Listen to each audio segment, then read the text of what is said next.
fenny snake. A what? A fenny snake. A snake? Surely we can find one from the garden. There's got to be grass snakes around. In the cauldron, boil and bake, eye of newt and toe of frog. Eye of newt and toad of frog. Do we have any on our shelves? I swear, didn't you have some frogs in the Tupperware in the kitchen? I swear that you picked some from the garden the other day, Tracy. You found a couple frogs and you put them in the Tupperware. But they were meant to be alive. Did you remember to put holes in the Tupperware? I was hungry.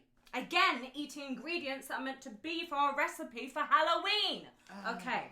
Wool of bat and tongue of dog. Remember that dog down the road? It's always barking.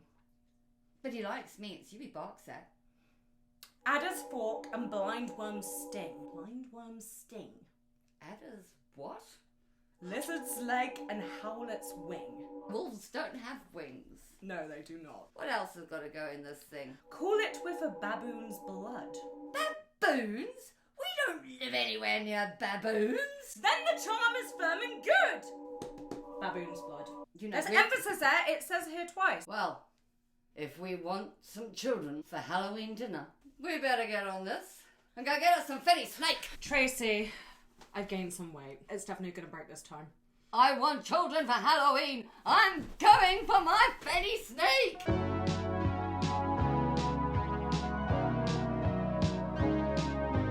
Welcome back to Tea and Taboos, to our Halloween special.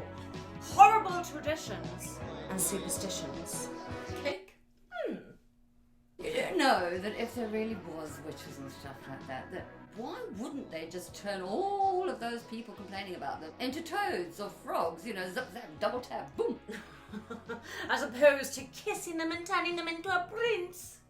Yeah, that's not going to happen. No.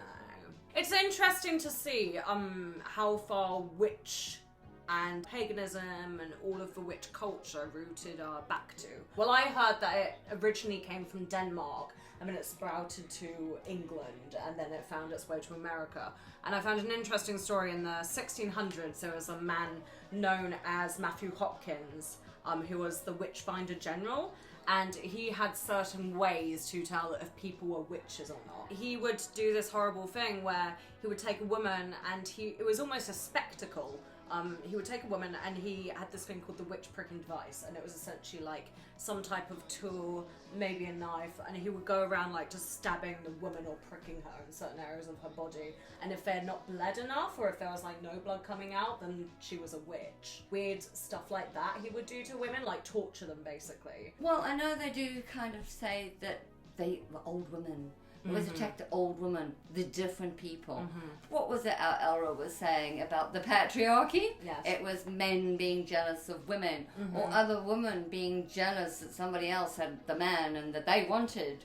Yeah. Or they had a naughty child that they didn't know how to do. It must have been a witch that made this child, you know. So yeah, and it was predominantly women, I think, for the most part, that they blamed for anything that went wrong. The weather was bad, there was bad crops, there was whatever. It was easier to blame it on something that they didn't know and to find a valid scapegoat. A scapegoat. There we go. You know, we sit here playing Wishy Woo and vampire. Are you vampire now? You've got Wicca books from all sorts of places, Glastonbury freaking out. But in places like Africa or even India, where you've got things like witch doctors, sangomas, they are still killing people because of witchcraft or demons, because they're different.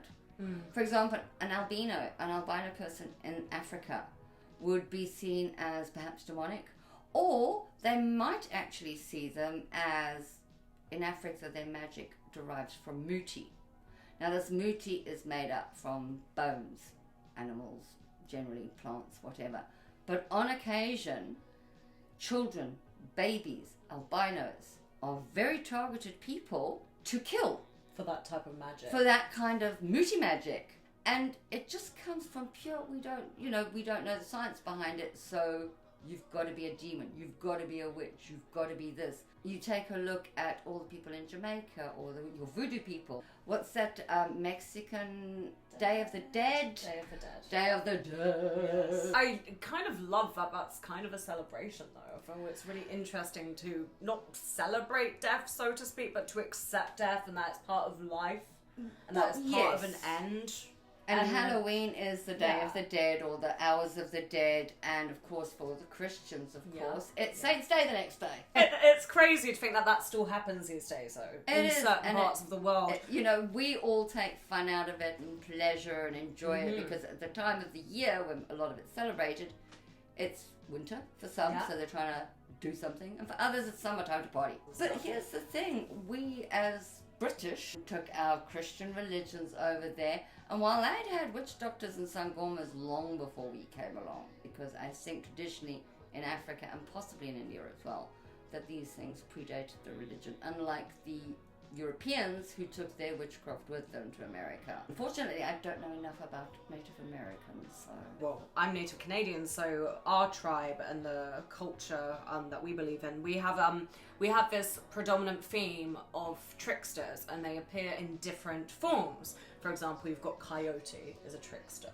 You've got Raven, who is a trickster. Ooh. And because you go, caw, caw, like he's laughing almost, and that's why he's been given that kind of name. He's a trickster because he's laughing. So there are these animals that appear to be not quite omens, but like the bad eggs, so to speak, that will play with people's minds, other animals' minds, or other spirits' minds. So that's only that I know about it. I don't really know too much about spirits and ghouls in the native community, but I do know a little bit about the tricksters. Do you believe any of the superstitions that go around these days? Do you believe that if you crack a mirror, are you going to have bad luck for 7 years? You say superstitions. There are so many, you know. There's the witch's familiar, which is traditionally the black cat, but can be anything. Like a spirit animal. Yeah. That's also a thing in native culture is spirit animal, and like all the animals, like bear means our strength or something, or like wolf means loyal, and then the froggy means happiness. They've all got like different reasons and different things that they're supposed to bring. But the thing about black cats, which saddens me, that superstition, is that even up until this day, black cats won't get adopted. Because they're seen as less desirable, they're seen as like unlucky still in some people's eyes. So they'll actually be the last to be adopted, which is really sad. Which is good for witches everywhere. Which is good for witches everywhere. We talk about these, but superstitions come from everywhere. You've got the superstitions that people can eat certain animals or do certain things that will supposedly give them additional strength. I mean, have you heard about the fact that if you take rhino horn and dust it down, you're gonna get a bigger dick? Oh my goodness! No! That's actually a superstition! That's why people go, you want to know why they are doing that to rhinos. Oh my goodness. They're cutting them off and deliberately so that the rhinos don't actually get killed for that horn. Oh my goodness, I even read a shocking article somewhere, whether it's true or not, that there was some country where they were crushing up tiger bones to put into wine or something because it would make you feel more masculine or more manly because you have, I don't know, the power and the being of this tiger or something in you. It's something very suspicious, something very out of this world. These are horrid traditions. Yeah, I mean, it is. We're killing animals, so that somebody can... Almost so that will gain a power, almost. Like a superhuman power that these people with these superstitions actually think that they're going to get from slaughtering these animals. And it's sad, but it still happens. Well... It seems that this episode is coming to a deathly end, darling. Thank you so much for joining us today on our Halloween special. My name is... What did you put in this cake? And I am Tracy McLean Lowe.